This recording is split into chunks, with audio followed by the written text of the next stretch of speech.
사무엘상 13장 5절로 15절 말씀 한 절씩 교독하겠습니다.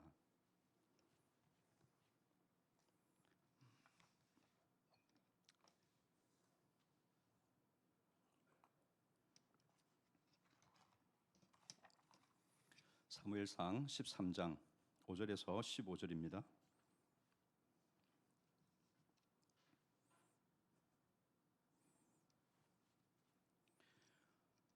온 이스라엘이 사울이 블레셋 사람들이 수비대를 친 것과 이스라엘이 블레셋 사람들의 미움을 받게 되었다 함을 듣고 그 백성이 길갈로 모여 사울을 따르니라.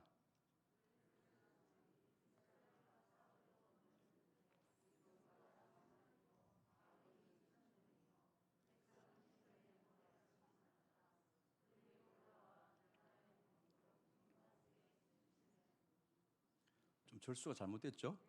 이 한 절씩 조금 밀렸다고 생각하십시오. 7절에 되어 있는 것이 6절이 되겠습니다. 6절 제가 읽겠습니다.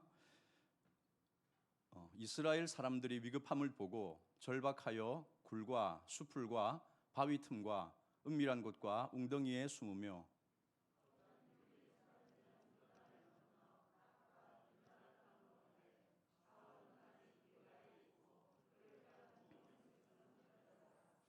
사울은 사무엘이 정한 기한대로 일의 동안을 기다렸으나 사무엘이 길갈로 오지 아니하매 백성이 사울에게서 흩어지는지라.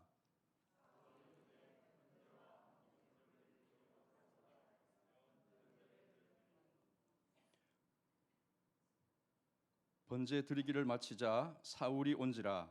사울이 나가 맞으며 문안하매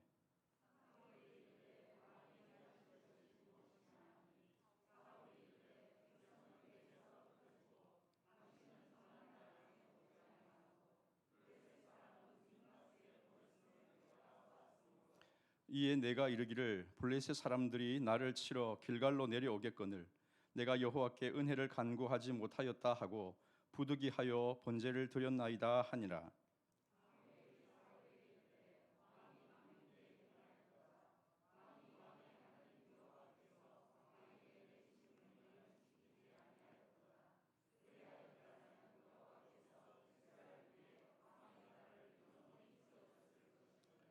지금은 왕의 나라가 길지 못할 것이라. 여호와께서 왕에게 명령하신 바를 왕이 지키지 아니하였으므로 여호와께서 그의 마음에 맞는 사람을 구하여 여호와께서 그를 그의 백성의 지도자로 삼으셨느니라 하고 사무엘이 일어나 길갈에서 떠나 베냐민 기브아로 올라가니라.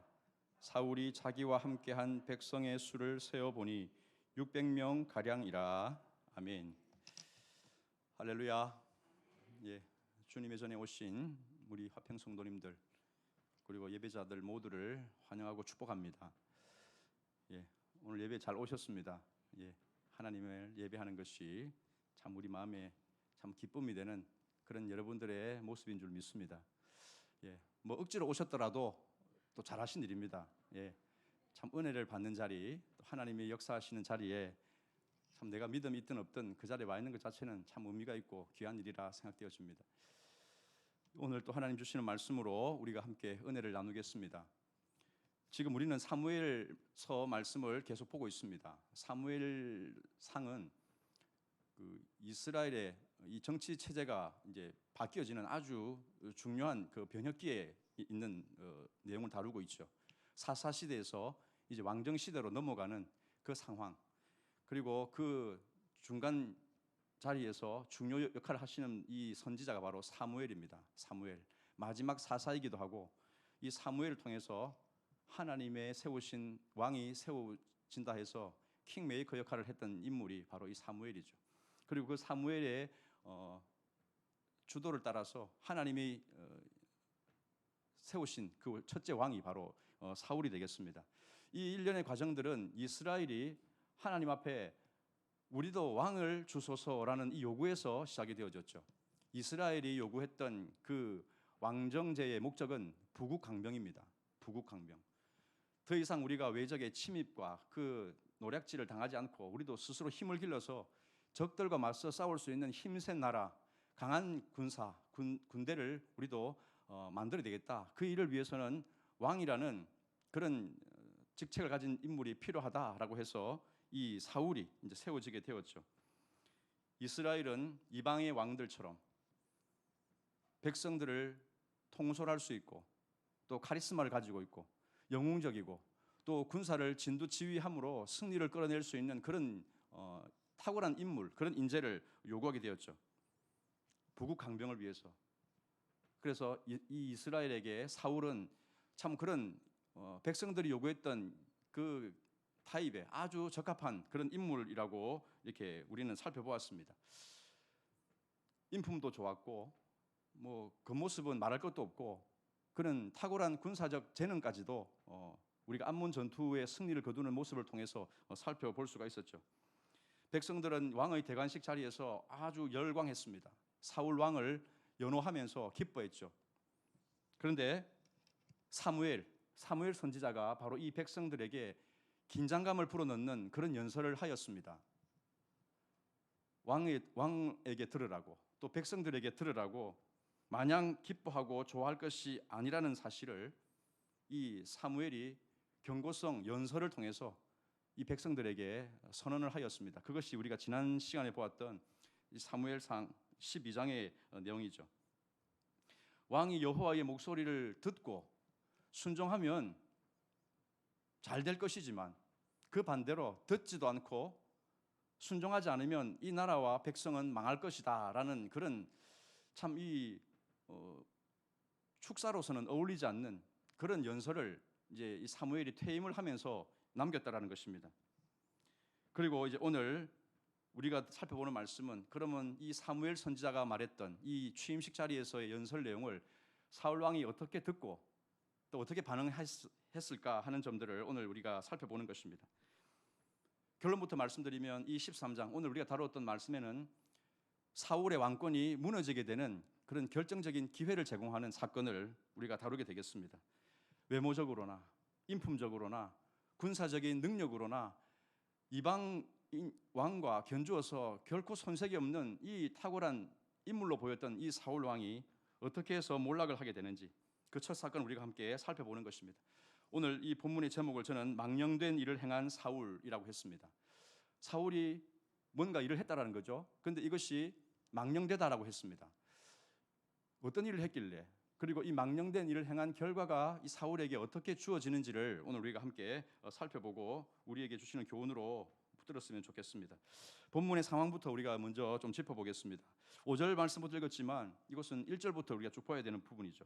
13장 1절 말씀을 먼저 읽겠습니다. 시작. 사울이 왕이 될 때에 40세라 그가 이스라엘을 다스린 지 2년에. 자, 여기 이제 배경이 소개되어지죠. 근데 이제 40세라는 단어가 원문에는 나오질 않습니다. 원어를 보면 사울이 왕이 될 때에 한 살이었다 이렇게 되어 있습니다. 한 살. 1년이었다 이렇게 되어 있죠. 그러니까 사울이 왕이 된 지 1년. 그리고 여기 보니까 그가 이스라엘을 다스린 지 2년에라고 했으니까 요거를 조금 자연스럽게 번역을 해 보면 이제 1년이 지나고 2년이 되던 해에 이렇게 볼 수가 있겠습니다. 그러니까 왕이 지금 사울이 통치를 다 한 지가 지금 1년이 되었고 2년째 접어드는 때에 이 사건이 이제 일어나게 되었다라는 것입니다. 사울의 정확한 나이를 알기가 어렵습니다. 단지 자신의 아들이었던 요나단이 아주 용맹한 그런 전과를 거두는 이런 모습들을 보게 되면 뭐 한 40세쯤 보아도 뭐 크게 탈이 없는 뭐 그 정도로만 우리가 이해하고 넘어가겠습니다. 사울은 왕이 되면서 자신의 마음속에 품었던 한 가지 수건이 있었습니다. 그것은 이스라엘 모든 지도자들의 소원이기도 한 내용이었죠. 그게 무엇이었냐면 그들의 주적이었던 블레셋을 격퇴하는 일이었습니다. 블레셋의 압제를 당하지 않고 그들을 물리칠 수 있는 그런 힘을 길러서 우리도 자유로운 주권 국가를 이루고 싶다. 이게 사울이 왕이 되면서 가졌던 그런 바람이었다고 볼 수가 있겠습니다. 그리고 그 블레셋과 전투가 오늘 이제 본문에서 벌어지게 됩니다. 사울은 먼저 이 블레셋의 위협으로부터 이제 나라를 지키기 위해서 제일 먼저 했던 일이 바로 상비군을 조직하는 일이었습니다. 상비군. 이스라엘이 그렇게 원했던 상설군대, 정규군이 이제 만들어지는 것이죠. 여기 보시면 기브아를 수도로 정하고 이 3,000명의 군대를 조직을 합니다. 2,000명은 사울의 휘하에 두었죠. 그래서 이 믹마스와 베델 근처에 이제 두었다고 했습니다.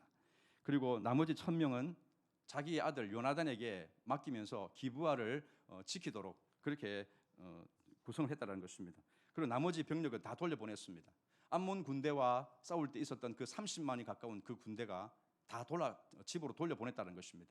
상비군 제도가 지금부터 이제 형성이 되어지는 것이죠. 요나단은 군사를 이끌고 이 블레셋 수비대를 격퇴시키는 그런 전과를 거두게 됩니다. 이게 이제 본문에 4절에 나오는 말씀이죠. 4절에 나오는 내용. 3절이죠. 게바에 있는 블레셋 사람의 수비대를 침해. 그래서 이 수비대는 그렇게 숫자가 많지는 않습니다. 자신의 군대를 끌고 소규모 이제 이 국지전을 통해서 전쟁의 이제 전투의 승리를 거두었죠. 그런데 이것이 이제 블레셋의 마치 코트를 건드린 셈이 되었습니다. 블레셋이 자신들의 이제 부대가 괴멸되었다는 걸 알고 대규모로 이제 군대를 이제 조직을 하게 되죠. 블레셋이 지금 이 이스라엘 상황을 그대로 지켜보고만 있을 수는 없었던 것입니다. 이것이 하나의 빌미가 되어서 이제 사울을 중심으로 이스라엘의 왕정이 이제 세워졌는데 초장의 이 길을 한번 제대로 꺾어줄 필요가 있겠다라고 생각하지 않았겠습니까? 그래서 이제 군대를 편성을 하였죠. 오늘 본문 5절에 보면 이 블레셋의 전력이 소개되어져 있습니다. 자, 5절 말씀 같이 읽겠습니다. 시작. 싸우려고 모였는데 병거가 3만이요 마병이 6,000명이요 백성은 해변의 모래같이 많더라. 그들이 올라와 벳아웬 동쪽 믹마스에 진침해라고 했습니다. 병거가 3만, 마병이 6천, 기마병이 6,000명이라 했는데 이 병거, 그러니까 말 그대로 전차죠. 전차 부대가 3만이라는 것은 좀 수치적으로 좀 과한 이 필사의 오기라고 보여집니다. 그 사사 시대에 보면 그 가나안 장군이었던 시스라가 끌었던 이 철병거가 900대라고 했습니다. 900대. 그런데 이 900대가 이스라엘 전역을 다니면서 완전히 천하무적의 상태를 보이는 걸 보면 이 3만이라는 숫자는 뭐 어마어마한 숫자죠. 그러니까 그렇게 많다고 보이진 않지만 여기 보면 해변에 모래같이 많더라 하는 이 묘사에서도 보듯이 엄청난 블레셋 이 전투 부대가 지금 이 이스라엘과 한판 붙기 위해서 모여들었다라고 볼 수가 있습니다. 백성들이 처음에는 이 사울 왕을 도와서 길갈에 이제 모여들었죠. 이제 한번 붙어보자 이래가지고 이제 사울을 중심으로 길갈에 이제 진영을 꾸리게 되었습니다. 근데 알고 보니 이 블레셋이 얼마나 무시무시한 그 군대를 몰고 오는지 이 백성들이 사기가 다 죽어버렸습니다. 수적으로도 그렇고 3,000명이라는 이 정규군, 물론 거기에다가 이제 사람들이 좀 숫자가 더해졌다고 하지만 그 숫자와 지금 이 본문에 나오는 블레셋 전력과는 상대가 되지 않죠. 수적으로도 그렇지만 그들이 가지고 있는 병장기도 그렇습니다. 이스라엘이 가지고 있는 병기라고는 그냥 뭐 농사 짓다가 가지고 온 그 농기구에 불과합니다. 이게 이제 뒤에 이제 우리가 보시면 알겠지만 13장 14, 20절, 19절 이하에 쭉 보시면 그 내용이 나오죠. 이스라엘은 철공이 없었다고 했습니다. 그러니까 철을 만들 수 있는 기술도 없었고 블레셋으로부터 전부 이제 이런 농기구들 다 수입을 해오는 거죠. 그 농사 짓다가 날이 이제 다 무뎌지면 대장간이 없으니까 또 블레셋한테 짐 싸러 들고 가서 거기서 대장간에서 날을 벼려서 오는 그런 신세였다는 겁니다. 그에 비해서 이 블레셋은 병거와 마병에다가 그들이 가지고 있는 무기는 완전 철제 무기니까 병기에서도 군사의 수에서도 상대가 되지 않는 이 전황을 보면서 이스라엘 백성들은 두려움에 빠지기 시작한 거죠. 이거를 붙어보나 마나다라고 해서 그들은 도망하기 바빴습니다. 6절에 보니까 그 말씀이 나오죠. 이스라엘 사람들이 위급함을 보고 절박하여 굴과 수풀과 바위 틈과 은밀한 곳과 웅덩이에 숨었다고 했습니다. 상황을 보니까 이게 될 리가 없는 거죠. 그러니까 점점 백성들의 사기는 죽고 사람들은 숨기 바쁘게 되었습니다. 숨을 수 있는 곳이라고는 다 숨었습니다. 수풀에도 숨고 바위 틈에도 숨고 또 굴에도 숨고 은밀한 곳 뭐 있는 곳이라고는 다 숨었습니다. 나도 마음이 녹아내려서 이제 숨으려고 딱 가보면 거기에 사람이 숨어 있는 걸 보게 되는 거죠. 그만큼 이 백성들의 전력은 정말 땅에 떨어져 있는 그런 상태라고 볼 수가 있겠습니다. 어떤 사람은 숫제 그냥 요단강을 건너서 저 멀리 도망을 가버렸습니다. 블레셋은 지중해 서쪽에 있는 그러니까 이스라엘 보면 서쪽에 있는 땅이고 그 동쪽의 경계선이 요단강 아니겠습니까? 근데 요단강을 그냥 넘어서 그냥 완전히 도망을 가버린 사람들도 발생했다라고 말을 하고 있습니다. 사울은 지금 길갈에 진을 치고 있습니다. 그와 함께 있는 백성들은 어떻게 하고 있습니까? 도망을 치는 사람도 있었고 그냥 아예 숨어버린 사람도 있었지만 함께 있는 사람들도 사기는 땅에 떨어지기 마찬가지죠. 7절 끝에 보면 떨더라 했습니다. 떨더라. 이러니까 무슨 싸움이 되겠습니까? 목숨을 부지하기 위해서 숨기 바쁜 사람, 도망치기 바쁜 사람, 또 있는 사람은 어쩔 수 없이 그 자리에 있긴 한데 그냥 벌벌 떨면서 무기 하나 제대로 칠 수 있는 그런 힘이 없는 그런 상태니까 사울, 이 지도자였던 사울은 그 심정이 어떻는가 우리가 생각해 볼 수 있죠. 지금 사울은 길갈에다가 진영을 꾸려놓고 사무엘을 기다리고 있는 그런 상황입니다. 왜 기다리고 있느냐? 사무엘이 사울에게 그 자리에서 기다리라고 그랬거든요. 내가 갈 테니까 기다리라 그랬거든요. 자, 이때 사무엘이 전한 말이 있습니다. 10장 8절 말씀을 우리 같이 한번 보겠습니다. 10장 8절 시작.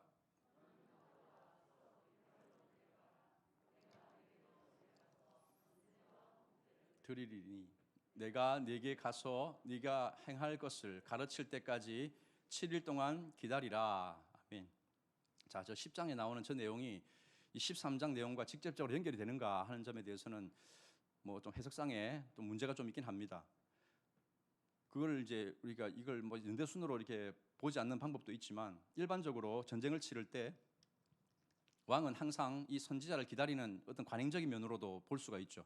7일 동안을 기다려야 했습니다. 그래서 오면 그 제사장이 사무엘이 제사를 지내고 그리고 여기 보니까 내가 너에게 가서 행할 것을 가르칠 때까지라고 했던 걸 보면 그런 여러 가지 전쟁의 상황들이라든지 이런 어떻게 이제 전쟁에 임해야 되는지에 대한 부분들을 가르치는 일을 이제 이 선지자가 왕에게 전해 주었다는 사실을 알 수가 있습니다. 어쨌거나 지금 사울은 사무엘을 기다리고 있는 거죠. 하지만 이 사울의 시간표대로 상황이 흘러가지가 않았습니다. 아무리 기다려도 사무엘이 올 기미가 보이질 않았습니다. 약속된 7일째가 되었죠. 7일을 기다리려 했는데 7일째가 되어도 사무엘은 감감무소식입니다. 뭐 요즘처럼 휴대폰이 있으면 연락이라도 해볼 수 있지 않겠습니까? 그러면 좀 더 지체가 되면 좀 더 버틸 수 있는 힘이 있을 텐데 이분이 뭐 어찌 됐는지를 알 수가 없는 겁니다. 선지자께서 왜 이리 안 오시지? 왜 이리 안 오시는 걸까? 사람이 조급하다 보면 이 사람에 대한 호칭도 달라지게 됩니다. 선지자께서 왜 안 오시지? 이렇게 하다가 이 영감님이 어떻게 됐노? 오다가 어떻게 됐나? 이렇게 마음이 바뀌게 됩니다. 그만큼 다급하다는 거죠. 급기야는 이렇게 바뀌죠. 이놈의 영감이 사람 잡네, 사람 잡아. 이런 식으로까지 아마 속에서 이제 그게 조급함, 그런 불안감이 올라왔을 거라고 생각되었습니다. 저도 비슷한 경험이 있습니다. 뭐 꼭 이런 상황은 아니지만 월삭 새벽 예배 때 또는 송구 영신 예배 때 기도하시는 분 있지 않습니까? 기도 인도자들이요 안 보이는 겁니다. 예배 시간 10분 전까지 안 보이시는 거예요. 그럼 저는 앞에 준비하고 있다가 살 돌아봅니다. 왜 이리 안 오시지? 10분 남았으니까 뭐 오시겠지 하고 이제 5분 전까지 기다려 봅니다.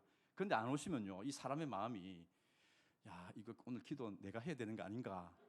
이런 생각이 들면서 참 좀 마음이 조급해집니다. 1분 전이 돼 보십시오. 그냥 단념하고 이거 내가 하든지 포기한다 이래도 되는 겁니다. 그런데 요즘에는요, 참 감사하게도 우리 오충남 장로님께서 계십니다. 오 장로님께서 이 모든 것들을 다 관장하고 계시고 기도 인도자 뭐 펑크 나면요 장로님이 하십니다. 그러니까 장로님께 맡기는 게 아니고 기도 인도자들께서는요 막간에서 제가 광고를 하나 드립니다. 예배 시간 10분 전까지는 꼭 오셔서 예배를 준비해 주시면 감사하겠습니다. 그런 뭐 이런 경험이 있는데요. 이게 참 조급함이죠. 정해진 시간에 안 오면 그런 마음이 올라온다는 것입니다. 블레셋 대군이 믹마스까지 와서 지금 진을 치고 있습니다. 믹마스는 길갈에서 뭐 그냥 코앞이라고 보시면 됩니다. 사울군 사기는 바닥이고 군대 이 지휘관이었던 사울 왕의 마음은 어떻겠습니까? 오늘 메시지는 사실 여기서부터 시작이 되어지죠. 여기서부터 우리 말씀이 다시 시작이 된다고 보시면 되겠습니다. 8절 말씀 같이 읽겠습니다. 시작.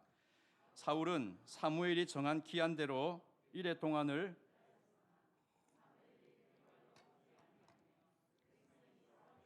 흩어지는지라. 아멘. 자, 불안과 초조가 음습합니다. 선지자는 도무지 코빼기도 안 보이고 백성들은 하나씩 둘씩 이 군대를 빠져나가기 시작합니다. 급기야 이 사울이 결정을 내리죠. 번제물을 가져오너라. 그리고 제물을 가져오게 하더니 자신이 번제를 직접 집전을 합니다. 그게 9절 말씀이죠. 제물이 태워지고 제사가 끝날 무렵에 문제의 영광님께서 오셨습니다. 사무엘 할아버지가 그때서야 짠 하고 나타났다는 거죠. 사울은 너무 반가워서 그냥 버선발로 나가서 그냥 반갑게 문안 인사를 드렸습니다.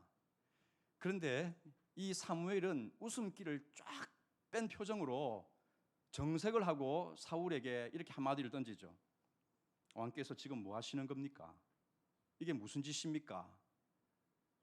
이렇게 얘기를 하더라는 거죠. 뭐 하고 있는지를 몰라서 묻는 물음이 아니죠. 그 뉘앙스는 당신이 여기서 지금 무슨 짓을 하고 있는지 압니까? 이런 말이죠. 따지는 책망이라는 것입니다. 거기 사울의 대답이 11절에 나옵니다. 11절 말씀 같이 읽습니다. 시작. 사무엘이 이르되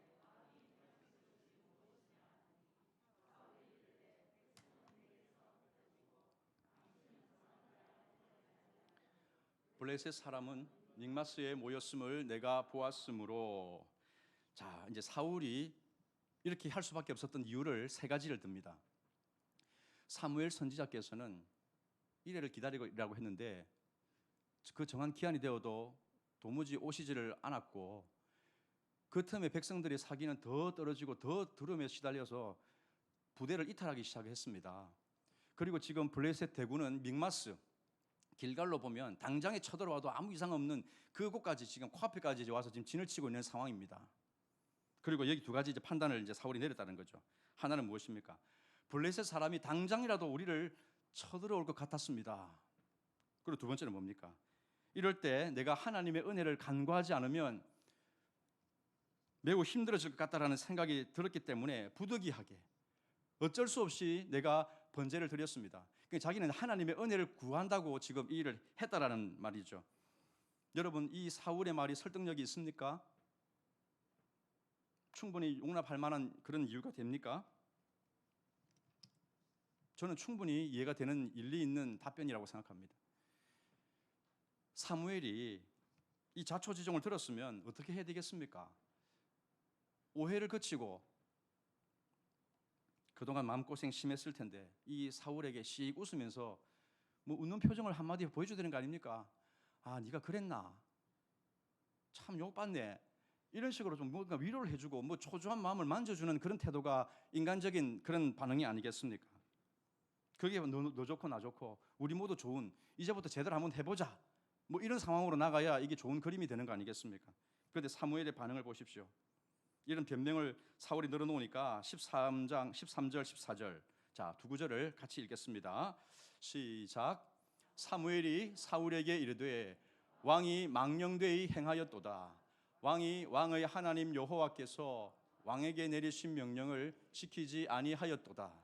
그리하였더라면 여호와께서 이스라엘 위에 왕의 나라를 영원히 세우셨을 것이거늘 지금은 왕의 나라가 길지 못할 것이라. 여호와께서 왕에게 명령하신 바를 왕이 지키지 아니하였으므로 여호와께서 그의 마음에 맞는 사람을 구하여 여호와께서 그를 그의 백성의 지도자로 삼으셨느니라 하고. 아멘. 저주에 가까운 책망을 사무엘이 했습니다. 왕이 망령되이 행하였도다. 이걸 원문에 보니까 미련하다, 망령되다는 건 미련하다, 어리석다 이런 뜻이었습니다. 참 바보 같은 짓을 했군요. 이 때문에 사울의 나라는 끝이 났습니다. 하나님이 이제 사울을 폐위시켜 버리겠다고 이 선지자가 말을 한 것입니다. 무엇이 미련한 행동입니까? 사울이 이런 일을 하는 것이 그렇게나 잘못한 일인가? 저는 그런 생각을 해보게 됩니다. 우리가 이것을 참 인간적인 측면으로 보면 누구나 다 이 사울의 편을 들 만한 그런 상황이 아니었겠습니까? 기다리라고 해서 기다렸고, 늦게 오시니까 무작정 기다릴 수 없어서 여러 가지 상황을 고려해서 자신이 제사를 대신 드렸을 뿐입니다. 사울의 입장에서는 억울할 만하죠. 사울의 말은 합리적입니다. 그리고 아주 설득력이 있죠. 웬만한 사람들은 그래 뭐 어쩔 수 없었겠네 하고 끄덕이고 말 수 있는 그런 상황이라는 것입니다. 도리어 사무엘이 미안해해야 되는 거 아닙니까? 오라고 해서 간다고 기다렸고, 근데 시간을 지체해서 못 오게 한 사람은, 못 온 사람은 사무엘입니다. 사무엘이 미안해해야 되죠. 근데 사울을 지금 몰아세우고 있습니다. 바보, 멍청이 같은 짓을 했다고 쏘아대고 있습니다. 자기 잘못을 인정하지도 않으면서 참 이런 독설을 날리는 이런 사람을 보면 참 꼰대 아닙니까? 꼰대. 사무엘에게 동정이 갑니다. 사무엘은 정말 꼬장꼬장한 그런 꼰대, 타협이 없는 그런 참 무정한 인물로 보여지는 것이죠. 사무엘이 잘못했네, 잘못했어, 이런 반응이 우리에게서 나올 수밖에 없는 지금 상황인 것입니다. 그런데 여러분, 스토리가 그렇게 끝나서는 안 되는 거죠. 사울을 용서해주고 사무엘이 잘못했다고 그렇게 정죄하고 보통 사람들이 내리는 판단을 가지고 끝내서는 안 되는 거죠. 모든 사람이 사울을 지지할 수 있습니다. 그의 합당한 행동을 지지할 수 있습니다. 하지만 하나님이 과연 그 사울을 어떻게 보느냐, 이 행동을 어떻게 평가하느냐가 지금 중요하다는 거 아니겠습니까? 사무엘 문제의 우리 본질을 들여다보아야 합니다.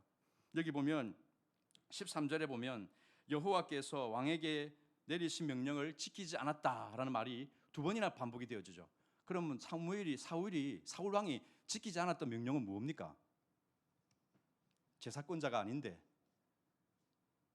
번제를, 제사를 자기 임의로 드린 것, 이게 잘못입니까? 월권이죠, 월권. 이게 문제입니까?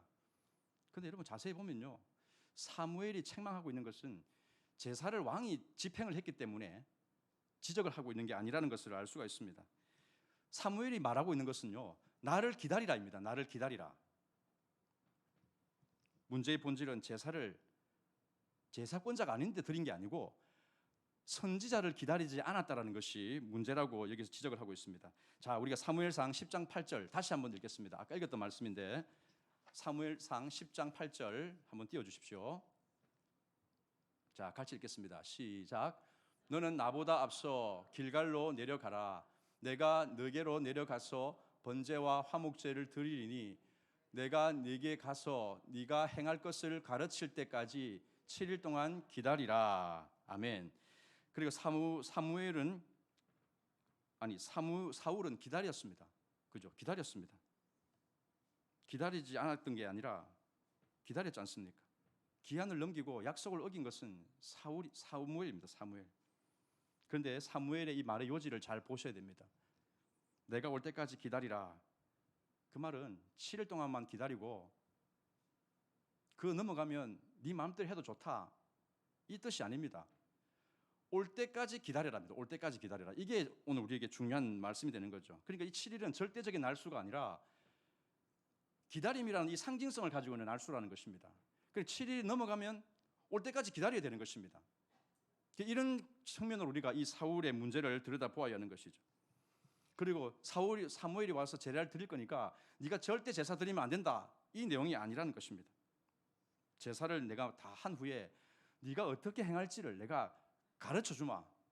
지금 전쟁을 앞두고 있으니까 이 전쟁의 성격이 어떤 것인지도 네가 알아야 되고 어떤 방식으로 이 전쟁을 이겨나갈 수 있는지 내가 하나님의 뜻을 너에게 알려주겠다.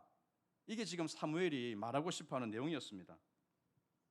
그런데 이 번제를 드렸다는 이 행동은요, 그런 모든 것들이 이미 생략이 되어져 버리는, 지금 자기가 다급하니까, 지금 싸움을 붙어야 되니까, 전쟁에 어떻게 해서 승리를 거둬야 되니까 이렇게 시간을 그냥 차일피 미룰 수 없다라는 인간적인 생각 때문에 이 사무엘의 의도가 완전히 그에게서 사라져 버리고 말았다는 것이죠. 사울은 사무엘에게서 배워야 했습니다. 이스라엘 사회에서 사무엘의 이 역할은 여전히 중요합니다. 물론 퇴임 연설을 했고 그가 물러선 것은 사실이지만 그것은 사사로서의 지위를 물러선 거죠. 왕이 들어섰으니까 다스리는 지위를 하질 않는 것입니다. 그런데 여전히 중요한 지위가 있죠, 사무엘에게. 그게 선지자적인 지위입니다. 선지자의 지위. 자, 사무엘상 12장 23절에서 25절까지 자, 말씀을 우리 같이 한번 보겠습니다. 이것도 같이 읽겠습니다. 시작. 나는 너희를 위하여 기도하기를 쉬는 죄를 여호와 앞에 결단코 범하지 아니하고 선하고 의로운 길을 너희에게 가르칠 것인즉 너희는 여호와께서 너희를 위하여 행하신 그 큰 일을 생각하여 오직 그를 경외하며 너희의 마음을 다하여 진실이 섬기라. 25절요. 만일 너희가 여전히 악을 행하면 너희와 너희 왕이 다 멸망하리라. 아멘. 자, 이게 악을 행한다는 말이 무슨 말입니까? 도덕적인 윤리적인 행동을 말하는 게 아니고 하음청종, 하나님의 말씀이 우리에게 들려질 때 그것을 거부해버리는 상황, 듣지 않으려고 하는 태도, 이게 악을 행하는 것이죠. 그러면 이 나라가 망한다라는 것을 사무엘은 계속 알려주었습니다. 그러니까 이 왕이라는 존재는요, 다스리는 위치에 있지만 이방인들의 말을 생각하는 그런 군주의 이미지가 아니라는 사실을 여기서 말해주고 있다는 것입니다. 우리는 사무엘의 이 뒤에 계시는 하나님을 볼 수가 있어야 되죠. 사무엘의 입에서 나오는 그 말은 결국 하나님께서 사울에게 하고자 하시는 말씀이죠. 선지자를 기다리라, 이 말이 무슨 말입니까? 하나님을 기다리라는 것이죠. 아무리 자신이 위기 상황이고 위급한 지경에 처해져 있지만 하나님이 위기 상황이 있습니까? 하나님이 응급 상황이 있습니까? 하나님께는 절대 그런 것이 없습니다. 그러니까 어떻게 해서든지 인간 왕은, 그리고 이 땅에 살아가는 하나님의 백성들은 하나님의 관점으로 이 상황을 볼 수가 있어야 되는 것입니다. 하나님이 기다리라면 기다려야 되는 것이죠. 그리고 그분께서 반드시 신실하게 응답하실 것이기 때문에 그 말씀에 따라서 내가 움직이고자 하는 이 태도, 이게 사실은 우리에게 요구되어지는 그런 하음청종의 모습이죠. 사울은 그것을 하지 않았다는 것입니다. 사울은 그것을 생략해 버렸습니다. 이게 뒤에 가서 보면 알겠지만 이것은 사울이 단순히 하나의 행동만을 가지고 우리가 평가하는 것이 아니라, 하나를 보면 열을 안다는 말이 있지 않습니까? 하나가 전부를 결정한다는 말이 아니라 그 한 가지 행동은 그 사람이 어떤 세관을 가지고 있는지를 보여주는 하나의 겉으로 드러난 모습일 뿐인 것이죠. 우리는 사울에게서 그 모습을 보는 것입니다. 사랑하는 여러분, 우리는 오늘 이 본문을 통해서 하나님이 사울을 테스트하고 있다고 봐도 무방합니다. 이스라엘의 왕은 어떤 존재입니까? 나를 따르라, 나를 따르라가 아니라요. 그게 아닙니다, 여러분. 주님을 따르라, 하나님을 따르라가 이 왕이 가져야 되는 태도라는 것입니다. 다시 한번 강조합니다. 이스라엘의 왕은 이방 군주와는 다르게 자신이 가지고 있는 어떤 생각과 판단을 가지고 독자적으로 결정을 하고 행동하는 사람이 아니라는 것입니다. 항상 그 주변에는 하나님의 말씀이 있습니다. 그의 삶을 제동을 거는 존재가 있다는 것이죠. 본문에서 사무엘이 그런 역할을 하는 것입니다. 이래를 넘었습니까? 그래도 이스라엘의 왕은 전쟁을 치를 생각을 하지 않고 침공해도 오든지 말든지 하나님 앞에 엎드려서 기다릴 줄 아는 이런 태도를 가질 수 있어야 되는 것입니다. 그래서 하나님의 뜻을 어떻게 해서든지 따르겠다 하는 이 중심을 바로 이 왕은 가지고 있어야 되는 것이죠. 사울에게 있어서는요, 하나님을 배우고 하나님의 말씀을 따르는 것이 전쟁에 승리하는 것보다 더 중요하게 여기질 않았습니다. 도망하는 백성들의 마음을 사로잡는 것보다 중요하게 여기질 않았다는 것입니다. 설령 전쟁이 불리하더라도, 전황이 너무나 안 좋게 돌아가더라도 사무엘이 그 말을 남겼다면 기다려야 되죠. 하나님의 뜻을 배우고 가르침을 들어야 했다 하는 것이 바로 이 사무엘 선지자의 가르침인 것입니다. 이스라엘이라는 나라가 존속되는 이유가 무엇입니까? 상비군입니까? 제도입니까? 카리스마, 지도자의 카리스마 아니죠, 여러분. 이스라엘이 존속되는 이유는요, 오직 하나님께 붙들려 있는 것입니다. 하나님의 말씀을 듣고 들으려고 하고 그것에 따르려고 하는 이 태도가 그 공동체의 명운을 결정하는 것입니다. 그러니까 이 왕이 먼저 그 일에 솔선수범을 보여야 되는 것이죠. 자, 이것이 오늘 우리가 살펴보고자 하는 내용인 것입니다. 하나님의 말씀을 들어야 하고 또 하나님께 배워야 되고, 그 일에 실패하면 그 왕의 자리는 어떻게 되는 겁니까? 물러나는 겁니다. 하나님이 폐위시켜버리는 거고 다른 사람에게 세워준다는 거죠. 이게 14절 말씀이죠. 14절 같이 읽겠습니다. 시작. 지금은 왕의 나라가 길지 못할 것이라 여호와께서 왕에게 명령하신 바를 지키지 아니하였으므로 여호와께서 그를 그의 백성의 지도자로 삼으셨느니라 하고. 아멘. 여기 보면 여호와께서 그의 마음에 맞는 사람을 구하여, 하나님은 또 사람을 구하는 것입니다. 당신의 마음에 맞는 사람. 왕의 자리는 결과를 내는 자리가 아닙니다. 결과는 하나님이 내시는 것이죠. 과정에 충실하는 것이 지도자의 일입니다. 하나님 중심으로 그 과정을 만들어가는 것, 그리고 결과는 하나님께 맡기는 것, 이건 대단한 믿음이 있어야 되는 것이죠. 하나님을 경외하는 마음이 거기에 들어있어야 되는 것이죠. 사울은 인품이 좋았습니다. 사람들보다 키도 헐등하고 얼마나 훤칠하고 보기 좋습니까? 사람들이 박수를 보낼 만한 그런 장점이 참 많았죠. 그런데 그런 것들이 좋았을지 몰라도 가장 중요한 이 하나님을 아는 것, 하나님의 그 성품을 아는 것, 하나님을 경외하는 마음에 있어서는 참으로 빈곤한 모습을 보이고 있죠. 오늘 우리에게 이것이 중요한 교훈을 줍니다. 여러분들의 조건이 어떻습니까? 여러분들이 가지고 있는 그 소유가 어떻습니까? 여러분, 이것보다 더 중요한 것은 하나님과의 관계에 있어서의 부유함인 줄로 믿습니다. 하나님을 경외하는 마음이 전부입니다. 사실은 전부. 그러면 하나님이 그 나라를 부강하게 해주시고 그 사울을 존귀하게 해주시고 그 삶을 복되게 만들어 주신다는 말씀을 우리는 오늘 기억해야 되겠습니다. 사울이 그냥 이 한 가지 행동을 한 게 무슨 큰 그거라고 이거 하나 가지고 왕을 완전히 폐위시켜버리고 그 나라를, 그 삶을 끝장내버리는가, 이렇게 생각할 수 있죠. 여러분, 아까 제가 말씀드렸습니다. 그 하나가 사실은 사울의 전부죠. 전부. 하나님을 배제하고 하나님이 그에게 필요한 것은 무엇이었습니까? 전쟁의 승리를 위해서, 승리를 위해서. 하나님의 마음은 관계없고 어떻게 해서든지 하나님의 은혜를 구해서 빨리 제사를 치러서 내가 원하는 결과물을 얻어내겠다, 이게 지금 사울이 가지는 모습의 전부입니다. 그러니까 그는 이 나라가 하나님의 나라, 하나님의 왕국이라는 개념이 아니고 내 나라죠. 내 나라. 그러니까 내가 어떻게 해서든 지켜내야 되고 이 백성을 내가 건사해야 되고 이들을 통해서 내가 뭔가 함께 부강한 나라를 만들어 가야 된다라는 그런 생각을 가지고 있다는 것입니다. 여러분, 세계관이 참으로 중요하죠. 그 사람의 행동을 잘 보시면 그것은 그저 우연히 나온 행동이 아닙니다. 오랫동안 그 안에서 그 삶을 정말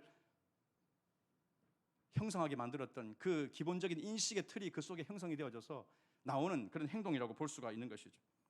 세관으로 우리가 접근해 보면 이 사울이 사무엘에게 들었던 이 책망이 참으로 일리가 있다는 사실을 보게 됩니다. 뒤에 가서 이제 우리가 15장에 가서 보면 또 한 번 더 이 아말렉 전투를 통해서 사울이 어떤 일을 하는지를 보여주고 있죠.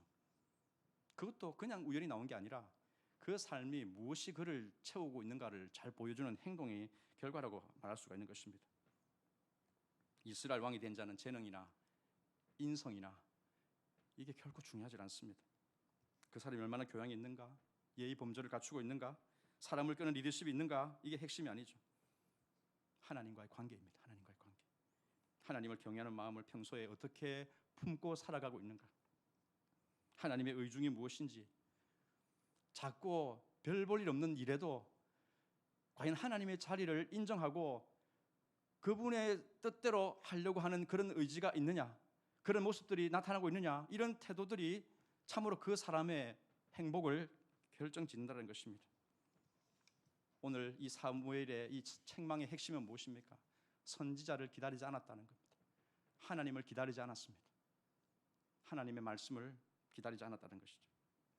전쟁이라는 큰 일을 앞두고 있는데 하나님이 승리의 원인이라고 알면서도 하나님을 기다리지 않고 자신의 임의로 한다, 그것은 참으로 하나님께서 원치 않는 그런 참으로 패배의 결과를 받을 수밖에 없는 그런 일인 것이죠. 그런데 이런 것이 오늘 우리 삶 속에서 어떻게 적용해 볼 수 있겠습니까? 우리는 이스라엘 왕도 아닌데, 우리는 왕도 아닌데, 그런데 여러분, 우리의 삶에 정말로 진정한 왕이 계시지 않습니까? 하나님 아버지의 그 뜻에 온전히 순종한 그 왕이 오늘 우리의 마음속에 참된 구주로, 임금으로 계시지 않습니까? 예수 그리스도, 그분이 오늘 우리 안에 계시는 그 삶을 우리가 살아간다면 이 이스라엘 왕이 보여주는 이 사울의 행동이 결코 나와 무관한 것이라고 볼 수가 없는 것이죠. 사랑하는 여러분, 오늘 우리는 예수 그리스도를 바라보는 자들이 됩니다. 예수 그리스도께서 평소에 그 살아생전에 육신으로 계실 때 어떤 모습을 보였는지를 우리는 주목할 필요가 있는 것이죠. 그분은 항상 아버지와 연합된 삶을 살았습니다. 내가 아버지 안에, 아버지께서 내 안에, 그래서 아버지께서 넣어주시는 말씀을 내가 전했고 아버지께서 보내시는 일을 내가 온전히 순종하려고 했지 내 임의로 행하지 않았다라고 주님께서는 말씀하셨습니다. 요한복음 4장 34절 말씀 읽겠습니다. 시작. 하나님이 보내신 이는 하나님의 말씀을 하나니 이 말씀이 좀 잘못됐네. 제가 읽어드리겠습니다. 예수께서 이르시되 나의 양식은 나를 보내신 이의 뜻을 행하며 그의 일을 온전히 이루는 이것이니라. 주님의 양식은 아버지의 뜻을 온전히 이루는 것입니다. 듣지 않고 어떻게 행합니까? 아버지의 마음을 온전히 알지 않고 어떻게 그것을 이룰 수 있습니까? 그러니까 예수 그리스도는 철저하게 아버지 하나님과 연합되는 분이셨고 우리에게 참된 왕, 진정한 왕으로 이 이스라엘, 영적 이스라엘을 온전케 하기 위해서 이 삶 속에 우리를 다스리고 있는 분이라는 사실을 말씀을 하고 있는 것입니다. 자, 16장 요한복음 16장 14절 말씀도 읽겠습니다. 같이 읽습니다. 시작. 그가 내 영광을 나타내리니 내 것을 가지고 너희에게 알리시겠습니다. 자, 여기 말씀하시는 분은 주님이죠. 그는 성령님입니다. 주님께서 우리에게 성령을 보내주셨어. 예수 그리스도의 영을 보내주셔서 성령이 하시는 일이 뭡니까? 그리스도께서 하시는 일을, 그리스도께서 가르치신 일을 우리 안에서 깨닫게 해주시고 행할 수 있도록 도와주신다고 말씀하고 있는 것 아닙니까? 이스라엘 왕이 된 자와 우리가 별개입니까? 아닙니다. 예수님께서 그 일을 하신다면 내가 그 일을 해야 되는 거죠. 안 되어도 하려고 몸부림을 쳐야 되는 거죠. 아버지의 뜻을 이루려고 해야 되는 거죠. 아버지의 음성을 들으려고 기도해야 되는 것이죠. 여러분, 예수님이라면 어떻게 하실까? 그 유명한 문구가 있죠. 그 질문이 우리 속에 올라와야 됩니다. 항상 모든 일에 What would Jesus do? 영어를 좀 썼습니다. 예수님이라면 어떻게 하실까? 이 문장이, 이 질문이 우리 안에서 올라와야 되는 것이죠. 그리고 주님께 들어야 되는 것입니다. 듣고자 해야 되는 것입니다. 그리스도에게는 듣는 마음이 필요하죠. 하음 청종이 필요합니다. 열왕기상 3장에 보면 그 솔로몬이 하나님 앞에 구했던 그 마음이 있죠.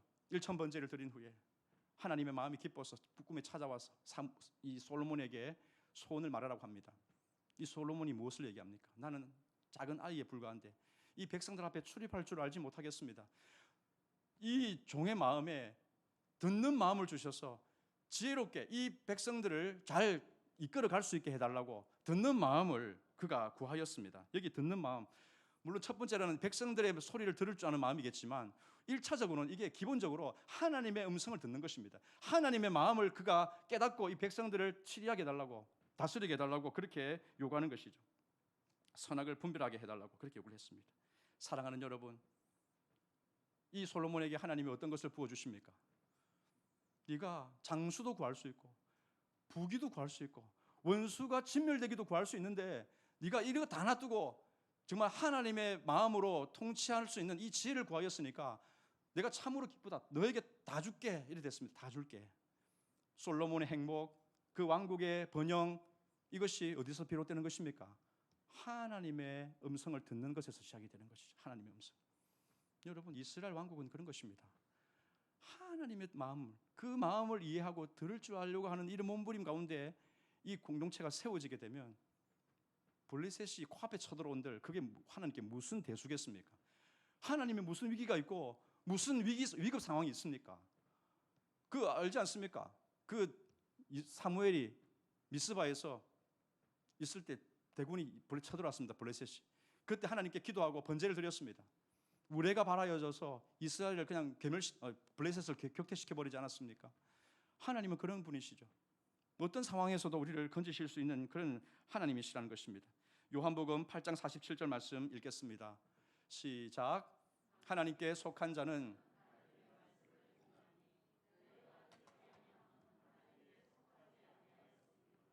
아멘. 하나님의 말씀을 듣는 사람이 하나님을 속한 사람이라고 했습니다. 우리가 예배를 드리고 또 기도를 드리죠. 그런데 우리의 기도가 과연 어떤 동기에서 시작이 되어지는지를, 어떤 과정으로 이어지는지를 잘 보십시오. 하나님을 신뢰하고 하나님께 맡기는 위탁의 기도입니까? 아니면 내 문제 해결해 달라고 때를 쓰는 기도입니까? 사울과 다르지 않죠. 여러분들이 그 기도를 통해서 문제를 해결받으시면 어떻게 합니까? 그 기도 생활은 이어집니까? 또 다른 문제를 가지고 기도합니까? 그거 말고 여러분, 평소에 하나님께 내가 어떤 관계를 유지하기 위해서 그분의 뜻을 내가 들으려고 하고 교회를 향하신, 이 세상을 향하신 하나님 아버지의 마음을 들으려고, 그 뜻을 알려고 그분과 깊은 교제의 시간을 이루어가고 있느냐 하는 것입니다. 여전히 하나님께 듣고 순종하는 생활이 이루어지고 있다면 참으로 그는 하나님 보시기에 올바른 기도 생활, 올바른 예배, 하음청정의 삶을 사는 자라고 말씀드릴 수가 있죠. 그런데 여러분, 우리가 동경하는 모습은 과연 이방 나라의 그 왕들의 모습 아닙니까? 우리가 동경하는 게 아무런 문제가 없이 편안하게 쉬고 싶으면 쉬고, 명령만 한마디만 내리면 밑에서 종들이 다 시켜서 알아서 다 하고, 좀 일하고 싶으면 좀 일했다가 근데 못하겠다 하고 좀 쉬고 싶으면 다 맡길 수 있는, 이런 뭔가 지배하고 다스릴 수 있는 이런 왕들의 모습을 우리가 구하는 거 아니겠습니까? 그러니까 그런 왕들은 사람들에게 인정도 받고 또 사람들에게 우대도 받으니까 참 이런 것이 괜찮아 보이죠. 이 세상의 모든 사람들이 다 그런 왕들의 자리에 이르려고 몸부림치지 않습니까? 우리 그리스도인들은 어떻습니까? 이스라엘의 왕은 다르다고 했습니다. 이스라엘은 하나님의 나라지 사울의 나라가 아닌 것입니다. 백성도 마찬가지죠. 하나님의 백성이지 사울의 백성이 아닌 것입니다. 그렇다면 사울은 들어야 되죠. 들어야 되죠. 왜냐하면 그가 왕이지만 백성들과 똑같은 하나님의 다스림을 받는 그런 존재라는 것을 철저하게 인식을 해야 되는 것입니다. 그러니까 이스라엘의 왕은 인기가 없습니다. 사실은 좋은 자리가 아닌 거죠. 고달픈 자리고 성가신 자리고 피곤한 자리입니다. 왕의 자리. 여러분들이 지금 왕의 자리에 있을 수 있습니다. 어떤 사람은 순장으로서, 어떤 사람은 아버지로서, 어미로서, 어떤 사람은 또 교사로서, 형과 오빠로서, 누나로서 그런 자리에 있을 수 있죠. 그러니까 그 자리는 무슨 자리입니까? 나를 대우해 달라, 인정해 달라가 아니고 철저하게 하나님 앞에 엎드려야 되는 자리고요. 하음 청종이 누구보다 훈련이 되어져야 되는 자리고, 그걸 통해서 다른 사람을 섬기려고, 그리고 하나님의 뜻대로 사는 삶이 어떠한가를 보여주기 위해서 모델처럼 서 있는 자리라는 사실을 우리가 한순간도 잊지 말아야 되겠습니다. 골치 아픈 자리입니다. 사람들의 소리를 다 들어줘야 됩니다. 잘할 때는 아무 말도 없다가 못하면 비난의 소리가 막 쇄도하는 그런 자리이기도 합니다. 목사님들의 자리가 그런 자리죠. 사역자의 자리, 리더의 자리가 그런 자리 아닙니까? 그러니까 사실 이런 자리는 그냥 안 좋은 자리여야 됩니다. 안 좋은 자리. 그런데 하나님이 있으라니까 있는데 거기서 뭘 해야 됩니까? 하나님의 음성을 듣고 주님이 주시는 것으로 위로를 삼고 하나님의 방법대로 그 일을 이루어 나가려고 하는 것들이 필요하다는 것입니다. 하나님께 물어보지만 즉답이 없는 때도 있습니다. 그러면 또 기다려야 됩니다. 그런 지루한 씨름을 해나가야 되는 것이 왕의 자리, 리더의 자리라는 것입니다. 한계 시간을 넘어서는 때가 얼마든지 있죠. 우리의 문제에 응답하지 않고 침묵해 가시는 하나님을 우리가 참 답답해 여길 때가 얼마나 많습니까? 오늘 이 사울처럼 말입니다.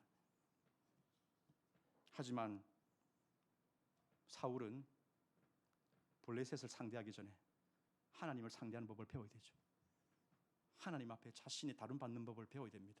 그 속에서 올라오는 내 육체의 생각들이, 내 교만한 것들이, 나의 이 조급함과 내 참 몹쓸 그런 어떤 성향들이 죄라는 사실을 보게 되고 굴복해 나가는 이 성화의 과정을 오늘 저와 여러분들에게 주님께서는 도전하고 있는 줄로 믿습니다. 사랑하는 여러분, 하음청종의 삶, 하나님의 음성을 듣고 따르는 삶, 하나님을 말씀을 듣지도 않고 치고 나가는 삶, 이게 아니라 듣고 기다리고 따를 줄 아는 그런 삶을 오늘 주님께서 우리에게 말씀하시는 줄 믿습니다. 잠언 8장 34절 35절 말씀 읽겠습니다. 시작. 누구든지 내게 들으며 날마다 내 문 곁에서 기다리며 문설주 옆에서 기다리는 자는 복이 있나니 대저 나를 얻는 자는 생명을 얻고 여호와께 은총을 얻을 것임이니라. 아멘.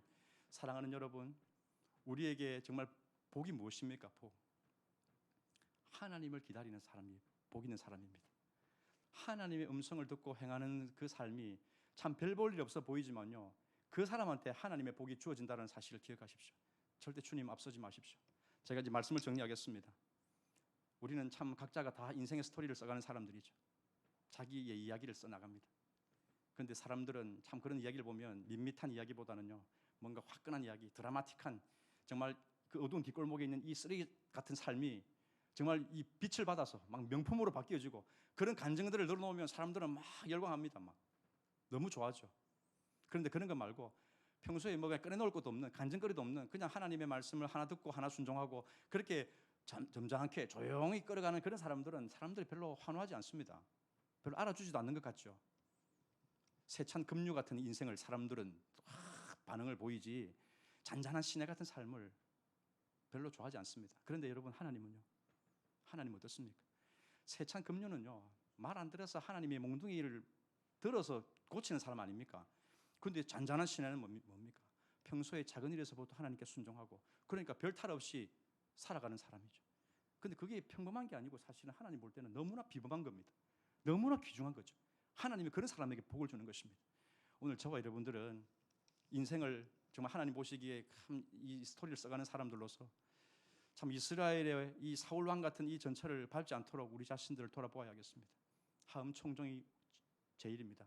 하나님을 경외하는 마음으로 하나님의 음성을 듣고 그 말씀에 따라서 살기를 원하고 결단하고 작은 일에서부터 순종할 줄 아는 이 믿음의 삶을 저와 여러분들이 이 한 주간도 남은 삶도 그렇게 이루어가실 수 있기를, 그래서 하나님의 그런 풍성한 은혜를 받아 누리시기를 주님의 이름으로 축원합니다. 기도하겠습니다. 하나님 아버지 감사합니다.